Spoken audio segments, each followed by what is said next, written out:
السلام علیکم ورحمۃ اللہ وبرکاتہ۔ الحمد للہ رب العالمین والعاقبۃ للمتقین والصلاة والسلام علی رسولہ الکریم وبعد۔ محترم سامعین، کچھ علمی باتیں آپ حضرات کے سامنے بیان کی جاتی ہیں، ویڈیوز کو سنیں، سمجھیں، غور کریں اور دوسروں تک پہنچائیں۔ بات چل رہی تھی قیامت کے تعلق سے کہ ان کی علامتیں کیا ہیں۔ ایک چھوٹی سی حدیث سماعت فرمائیں۔ عن ابی ہریرہ رضی اللہ تعالی عنہ قال قال رسول اللہ صلی اللہ علیہ وسلم لا تقوم الساعة حتى تقاتلوا قوما نعالهم الشعر ولا تقوم الساعة حتى تقاتلوا قوما كأن وجوههم المجان المطرقة وفي رواية صغار الأعين ذلف الأنوف كأن وجوههم المجان المطرقة۔ رواہ البخاری، حدیث نمبر 2929۔ محترم سامعین، یہ بہت ہی اہم حدیث ہے۔ اس حدیث کے اندر نبی کریم صلی اللہ علیہ وسلم نے بیان فرمایا کہ قیامت اس وقت تک قائم نہیں ہوگی جب تک کہ تم ایسی قوم سے نہ لڑو گے جن کے جوتے چمڑے کے نہیں بلکہ بالوں کے ہوں گے، اور اس وقت تک قیامت قائم نہیں ہوگی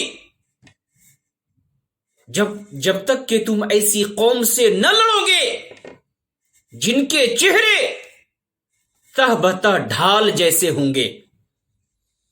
اور بخاری کی دوسری روایت میں ہے کہ صغار الاعین، کہ جن کی آنکھیں چھوٹی ہوں گی، اور ذلف الانوف، ناک موٹی ہوں گی۔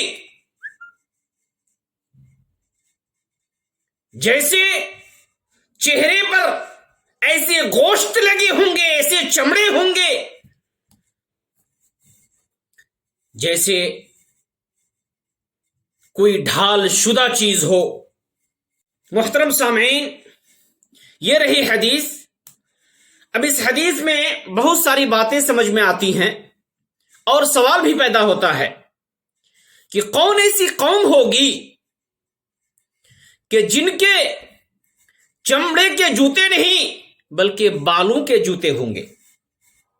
اس حدیث سے کیا مطلب ہے کہ جن کے جوتے بالوں کے ہوں گے؟ یہ محققین بیان کرتے ہیں کہ جن کے جوتے بالوں کے ہوں گے، اس سے کیا مطلب ہے؟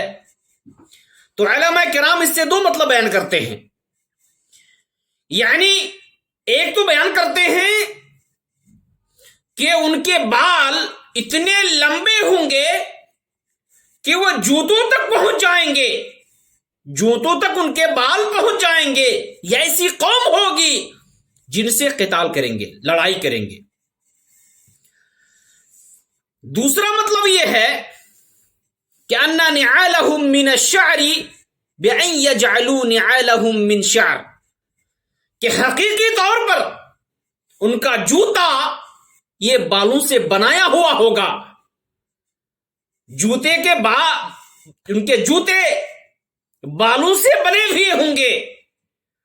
میرے محترم بھائیو، یہ نبی کریم صلی اللہ علیہ وسلم کی پیشن گوئی ہے، جو اللہ کے نبی صلی اللہ علیہ وسلم نے قیامت کی علامتوں میں سے ایک علامت بیان کی ہے۔